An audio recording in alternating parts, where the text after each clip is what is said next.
E eu vou começar perguntando para ti, por que querem apagar a sua existência da vida pública de Campina Grande? Pois é, eu acho que minha militância sempre foi de encontro a tudo que está aí. Machismo, homofobia, racismo, etarismo, misoginia. E eu sendo uma mulher quase branca, porque segundo o Chico Buarque de Holanda, branco no Brasil só tem Xuxa e Tafarel, mas eu vou dizer, vamos considerar que eu seja uma mulher branca e de classe média, embora as pessoas achassem que eu estava nas ocupações de terra e de casa porque eu precisava disso, não. Eu sou uma mulher vindo de classe média para classe média alta, estudei nos melhores colégios e as pessoas esperavam ou esperam que eu estivesse na coluna social tomando um chazinho das 5 Parará. E aí Coseta aparece na coluna política, na coluna social, aparece caminhando com os negros na rua, com a turma LGBT, com todo tipo de excluído, lutando pelos direitos humanos, contra a barbárie, contra a tortura. E isso é muito agressivo, porque você está dando um mau exemplo ao status quo, a como a sociedade se organiza. Não é? Além do mais, eu sou divorciada, quer dizer, eu não estou na política, como muitas mulheres estão, eu respeito, como braço do marido, como braço do irmão, em função da família. Eu estou na política com minhas próprias pernas. Isso é um tanto quanto agressivo para o que a sociedade espera que seja uma mulher. A senhora acha que a sociedade campinense é misógina? Olha, eu acho que o Brasil é muito, né? A gente viu agora o assassinato de Marielle, o assassinato de Margarida, eu sofri atentado. Mas eu acho que aqui nós temos ainda um patriarcado mais violento, porque é um Estado que se formou assim, uma elite rural, de propriedade, muito coronelismo. E eu acho que isso, com as forças de repressão também muito violentas, muito machistas, eu acho que isso é um complicador, né? Por exemplo, eu digo sempre, eu estou na política e assim, para uma parte eu sou uma prostituta, porque a mulher da rua até recentemente é o quê? Prostituta. Fulana é mulher da rua. Porque o espaço da mulher é só um espaço privado, um espaço dentro de casa. E eu ousei sair dentro de casa e ir para a rua. E quando eu ia para os debates, os pessoal colocavam um sapato bem grande. Ou você não é mulher assim, porque eu acho que a pessoa que é lésbica, ela não deixa de ser mulher. Mas para o pessoal preconceituoso, eu não era nem mulher. Então colocava lá um sapato grande, diziam grosseiramente que eu era sapatão ou que eu era prostituta. Então, assim, é interessante, né? Porque eu militei num movimento onde tinha muitas mulheres, fizemos muita formação política de mulheres, que o magistério, que era muito organizado, ainda é muito organizado. E eu acho engraçado porque o pessoal, as minhas amigas, meus amigos que estavam comigo no movimento, diziam que eu achei engraçado. As meninas a curiosidade delas, a teu respeito é se tu é hétero ou tu é homo. É a curiosidade. Então, mas no Brasil inteiro a gente vê esse tratamento com as mulheres, né? Com Dilma, com Hillary Clinton nos Estados Unidos. Nos Estados Unidos, você teve um negro presidente dos Estados Unidos. Você nunca teve uma mulher. Nos Estados Unidos. O próprio movimento negro dizia para assim, as mulheres no nosso movimento são na horizontal. Então, nós somos educadas para estar em função do outro, nós somos educadas para ser mulher do outro, nós acumulamos muitas tarefas. Enfim, estar na política para a mulher é uma dificuldade. Eu digo sempre que uma mulher, para se destacar na política, ela tem que ser 5, 10, 15, 20 vezes melhor do que um homem. Porque ela não deixa de ser mãe, ela não deixa de ser avó, ela não deixa de cuidar da casa, ela não deixa de cuidar da família, enfim. E esse trabalho doméstico, ultimamente, tem me chamado muita atenção, porque realmente é um peso muito grande para a mulher. É difícil de muito mais. Assim, abusivo, é cruel, né? Porque você vai para a empresa, você recebe seu salário. Agora, ali em cima do trabalhador que está na empresa, tem um trabalho da mulher. Ela vestiu ele, ela lavou, ela passou, ela alimentou. E esse trabalho é invisível. Você vai preencher uma ficha, a senhora trabalha? Não, sou doméstica. Eu estava recentemente no médico, eu estava com um probleminha, e ele perguntou se ela trabalha. Eu disse, quando que uma mulher deixa de trabalhar? Nunca, né? São múltiplas tarefas, trabalho em casa, são vários trabalhos, e salários inferiores, e assédio. Eu sou uma pessoa que sofri, eu acho assim, eu sou um microcosmo, porque eu sofri assédio, eu sofri estupro, eu sofri violência física, mas eu não coloco muito isso, assim, porque eu não quero me colocar como vítima. Quais crimes contra a administração pública a senhora acredita que foram cometidos na sua gestão? Que eu tenho conhecimento nenhum. Não há nenhuma prova, não há nenhum crime. Eu recebi a prefeitura completamente falida. Eu assumi a prefeitura antes da Micarande, e quando eu assumi, eu tive que botar dinheiro do meu bolso, R$14 mil, para comprar. Eu dei um cheque meu. Aqui tem uma farmácia no centro da cidade, farmácia central, que era a maior farmácia da cidade. Eu dei um cheque de R$14 mil para comprar captopril, diazepam e era remédio para pressão, para depressão e para dor. Foram esses 3 remédios que eu comprei. Todos. Quando Cássio era governador, quando Cássio, depois da Micarande, veio para Micarande, me encontrou na Micarande, bateu a mão nas minhas costas rindo e disse: Coseta, a prefeitura está falida. Eles esperavam que fosse um desastre, que eu fechasse as portas, que não fizesse assim. Então, por exemplo, você tem uma ideia do que foi feito comigo, só tem comparação com a década de 30. A senhora disse aí que foi, digamos assim, espionada Por muita gente. na sua vida particular Foi. por um jornalista que gozava da sua confiança e da sua intimidade Exato. e que usou informações privilegiadas para lhe prejudicar. A senhora atribui a isso Ele foi de uma a covardia tão grande. perseguição que sofreu da imprensa? Não. Eu acho que, assim, tem muitos motivos para ter tido esses processos. Mas eu acho, assim, que foi o seguinte. Como é que começaram esses processos? É para ficar bem claro. A Cássio ia para Lula e dizia: olha, a Coseta está fazendo errado, a Coseta está dando cheque sem fundo. Não sei. Eu fui.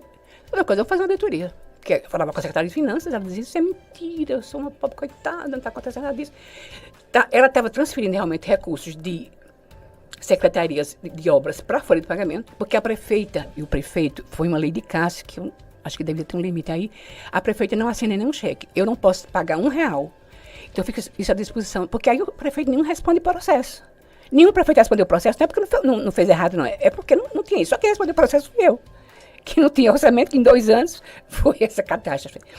Então, o que aconteceu? Eu fiz uma auditoria, já meia fajuta, porque o camarada também já não apurou muita coisa, mas uma das coisas que ele apurou algumas coisas, mas ela apurou uma coisa muito grave, que eu considero assim um dos casos mais graves em Campina Grande, que o Ministério Público ignorou todas as denúncias, ignorou tudo em relação ao governo Cássio e outros governos, né?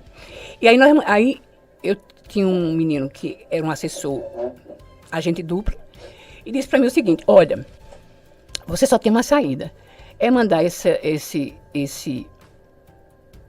documentos para o Ministério Público. Bom, eu, muito ingênua, mando para o Ministério Público. Aí alguém lá no Ministério Quem deu esse conselho? Deixa para lá. Aí, simplesmente, o Ministério Público pega lá uma das denúncias lá. Por que a senhora protege algumas pessoas? Não, na realidade, eu vou dizer o que eu protejo. Eu protegi a Leni. Aqui eu estou dizendo isso pela primeira vez. Terezinha nem sabe disso. Eu poderia ter desmascarado ela de uma forma muito clara, como ela estava mentindo para ela. Eu não fiz isso, porque envolvia o filho dela, que era adolescente. Ele tinha que ser envolvido na história. E eu protegi o menino, que eu achei que não tinha nada a ver. Ela acabou com meus filhos. Mentiu, inventou o processo. Meus filhos têm um trauma, uma coisa horrível que ela fez com meus filhos. Não se faz isso. Mas, enfim, porque ela disse que... A senhora não acha que, para proteger outras pessoas, acabou danificando excessivamente a sua imagem? Porque não, assim, a senhora sempre conta a história, mas diz assim: eu não quero falar sobre. A senhora disse que tem um jornalista em Campina Grande, ele ainda está nativo, não? Tá. Bom, católico. Ele namorava com a senhora? Namorava. E ele usava informações privilegiadas? Claro. Para vazar para mim? Conversava. Aliás, ele falava mal do lado de lá, dizia coisas horríveis, só que ele era amicíssimo e... Em Campina Grande, como é que está a gestão de Campina Grande? A senhora teve a oportunidade de ser prefeita. E poucas pessoas tiveram essa oportunidade. É muito fácil falar de fora, de quem não está administrando. Mas a senhora teve a oportunidade de administrar a cidade. Analisando a opção e as opções que a senhora teve, a conjuntura mudou, é uma conjuntura diferente. Mas hoje, avaliando o governo de Bruno Cunha Lima, Qual é a avaliação que a senhora faz do governo? Muito ruim, muito ruim. Eu acho que é um menininho burguesinho, complicadinho, vivendo somente na zona sul do Rio. E eu acho que não tem nenhum preparo, não conhece nada, porque essa história do carnaval, de proibir carnaval, parece um ayatolá, né? Eu acho que o ayatolá Cunha Lima, como eu me refiro a ele, querer tornar a cidade uma cidade de uma religião só, o que Bolsonaro quer fazer. A extrema-direita, ela tem sempre isso, né? Eu sou radicalmente contra. Eu acho que Estado e religião não devem se misturar.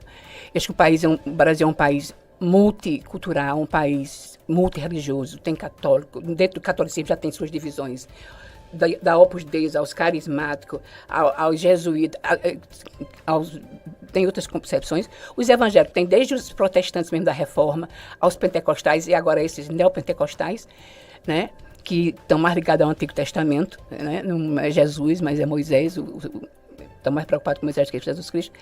Eu acho que é uma característica da extrema-direita, né? E que isso eu acho muito ruim. E que Bruno se comporta como um cara de extrema-direita, tanto que apoiou o Bolsonaro, tanto que tem o mesmo comportamento. E se comporta muito mal em relação a muita coisa, né? E não tem planejamento, não tem... as escolas têm problemas, não cumpre piso, não valoriza mais. Eu passei 2 anos sem reajuste, sou aposentada da prefeitura, 2 anos sem reajuste. Do ponto de vista da democracia, a gente retroagiu muito. Eu acho que culpa dele, muito. Talvez se a gente tivesse um sindicato mais combativo, porque eu enfrentei o sindicato na ditadura e não deixei que isso acontecesse. Mas ele se recusou a receber o presidente do sindicato. Ele aceita conversar com o sindicato desde que as pessoas que vão sejam as que ele escolhe. Um menininho autoritário, um menininho raivoso, um menininho... É uma coisa absurda. Campina vive na mão das elites há muito tempo, né? Passou o próprio governo veneziano ele, o Vital e a mãe, em função deles 3, que é só da família. Porque nem a Ana Cláudia, que eu acho mais competente do que ele, melhor do que ele, muito melhor do que ele. Eu conheço a Ana Cláudia e tenho todo um respeito por ela, porque eu acho que ela trabalhou, o Maranhão trabalhou no escritório aqui, fez uma administração bem razoável. Mas nem a Ana Cláudia ele apoia, né? Ele apoia só se for a mãe, ou o irmão, ou ele mesmo. E Cássio vem. Cássio, o filho de Cássio, Ronaldo. Enivaldo, e eu digo isso assim, com muita sinceridade. Enivaldo foi um governo que apoiou a ditadura, era amigo de Maria Andreas e fez um governo excelente. O que Cássio fez? Assumiu, acabou com ele. Félix, quem acabou com o Félix foi o Cunha Lima, filho. O sindicato estava pedindo impeachment dele na praça, eu fui contra. E tive que brigar com as minhas bases dentro do sindicato, porque o pessoal queria que a gente continuasse, o pessoal começou a fazer filho. As informações de Félix sobre o que ele vendeu, sobre o que ele superfaturou de juros para... Quem passava era Cunha Lima pra gente. Quem passava essa informação sindicato era Cunha Lima. Agora, Félix é uma pessoa muito pacífica, uma pessoa muito doce, uma pessoa que sabe dessas coisas, mas não compra briga para nada. Né? Comigo já. Eu tentei romper desde o primeiro momento que entrei na prefeitura, mas o PT não deixou. Entendi. Genuíno não deixou, ninguém deixou, e no fim das contas eu inventei uma história de demitir Zé Marcos e fiz uma provocação. Zé, você é presidente do PSDB, mas eu vou ter que lhe demitir. Aí eles acharam um modo para romper a aliança. Mas já foi muito tarde. Se eu tivesse rompido desde o começo, a gente tinha se elegido prefeito. Muito bem, nós estamos conversando com Cosete Barbosa. Você pode participar ao vivo, mandando suas perguntas aqui pela live no YouTube, TV Blog do Márcio Rangel. A Camila Olímpio disse: Cosete vai ser candidata a prefeita de Campina Grande este ano. Isso é meio complicado dentro do PT ainda, porque o PT suspendeu. O PT está no Fórum Pro Campina, né? Tem um fórum, que é PT, PCdoB e PV. Uhum. Aí tem os pré-candidatos a vereadores, já tem um acordo. E havia uma disputa, havia uma discussão no PT de candidatura própria, que é a de professor Márcio Caniello. Ele, inclusive, está aqui. Ele está nos acompanhando. Ele mandou uma mensagem para a senhora. Professor Márcio Caniello. Um grande abraço para a companheira Cosete Barbosa, o maior quadro político, foi que ele colocou aqui. Do PT, da esquerda. O maior quadro político que o PT de Campina Grande já produziu. Obrigada, Márcio. Um abraço a você. Então, existe uma posição no PT de candidatura própria, que é a de Márcio Caniello. Existe um outro grupo, eu nem sei quantos grupos são, mas eu passei um tempo fora do PT e votei, que defende que a candidatura seja do fórum. E no fórum quem tiver mais condição. A direção nacional suspendeu as prévias do PT e eu tenho a impressão que eu sei é que o PT deve colocar uma candidatura, talvez que não seja do PT, ou talvez que seja... Eu não acho bom não, sabe? Eu acho que o PT devia decidir, eu acho que essas intervenções nos diretórios, eu acho que não é legal, mas a gente vai acatar a decisão do partido e o que for a gente vai seguir, quem seja o candidato. O partido tem o governo federal na mão. Está muito forte. Não, mas assim, o partido está muito forte, mas a extrema-direita também está muito forte. Está pau a pau, né?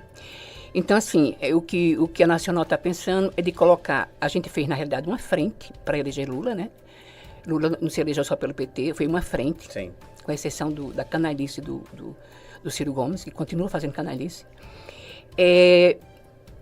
E em São Paulo, o PT vai eleger, vai votar no pessoal, e eu espero que se eleja, vai ser Boulos e Marta. No Rio também a candidatura não é do PT, em várias cidades do Brasil.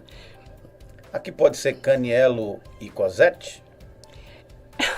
Eu estou à discussão do partido. Eu não acharia ruim não ser candidata a prefeita, porque seria uma oportunidade de fazer o debate e tal. Mas, assim, tenho muito respeito pelo Márcio, né? A gente militou separado quando eu estava no PT. Quando ele veio pro PT, eu não estava no PT. Mas tem todo o respeito por ele, por outros companheiros aí que possam estar querendo colocar sua candidatura, mas eu não sei como é que isso ainda vai ficar. Entendi. Ainda no PT. Na minha compreensão, o PT vai indicar alguém do fórum que tenha mais condições. E aí pode ser o Márcio, pode ser outra pessoa.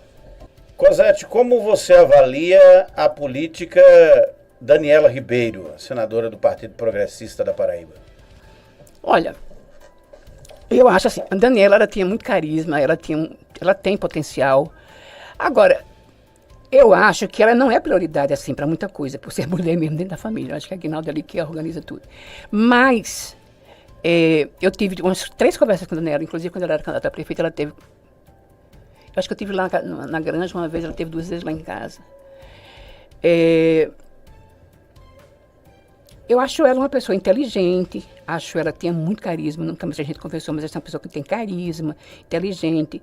Agora, obviamente que ela está presa a algumas coisas, algumas propostas, que não são as minhas, não são muitas que eu defendo, mas eu acho que ela tem feito um trabalho assim de destaque no Congresso Nacional.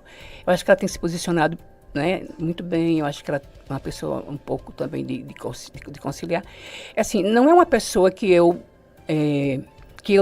não concordo com muito posicionamento político dela, ideologicamente a gente é muito diferente, mas eu acho que é uma mulher inteligente ocupando o espaço político, eu acho que é uma mulher que dá para a gente dialogar. E quanto a Romero Rodrigues? Não, eu nunca fui secretária de Romero. Eu tive uma relação boa com o Romero. Colocou aqui que você foi secretária dele, mas eu não... Não, nunca fui. Eu nem podia ser, porque eu estava em prisão domiciliar, estava com suíça SUS. Romero, quando era vereador, e a gente já estava rompido, ele me pediu para fazer a Câmara de Vereadores, que foi um prédio que estava abandonado de Anivaldo. Tem vários prédios abandonados de Anivaldo que eu recuperei. Que se abandonou. Aí eu peguei aquele prédio que estava abandonado, que foi do tempo de Anivaldo Ribeiro, e fiz a Câmara de Vereadores com recursos próprios. Fui eu que fiz aquela Câmara. E no dia da inauguração, o Cássio estava aí, a gente já estava rompido, e Romero fez um discurso bem elogioso para mim, e foi muito respeitoso comigo. Eu fiquei, assim, muito surpresa, porque ele era realmente muito Cássio, primo dele e tal. Sabia que Cássio não me suportava, porque Cássio tinha umas coisas assim. Ele era muito vaidoso. Então, dia 7 de setembro, a maior autoridade do município é o prefeito. Pode chegar presidente, pode chegar governador, a maior autoridade do município é o prefeito. Dia 7 de setembro, prefeita hastia a bandeira nacional, governador a bandeira do estado, vereador da Câmara. E da Campina. Aí, Cássio manda os assessores deles todos falar comigo. Cássio quer hastear a bandeira nacional. Porque ele era do governador e não queria hastear a bandeira do estado. Coisa de menino, né? Eu disse, não vai não. Quem vai hastear sou eu. Porque mulher, eu digo, eu vou hastear a bandeira nacional, enfim. Bem, Cosette, obrigado por ter aceito o nosso convite e ter vindo hoje aqui. Eu que agradeço ter revisto você. Eu mando um grande beijo aí para todas as pessoas que estão nos assistindo, que concordem, que não concordem comigo. E eu espero que outros jornalistas me convidem também, porque eu acho que a gente tem alguma coisa para dizer. Eu acho que eu tenho a história da política da Paraíba e de Campina Grande, eu vivi muita coisa e tenho muita coisa que eu posso falar e ajudar as pessoas a refletir e pensar melhor.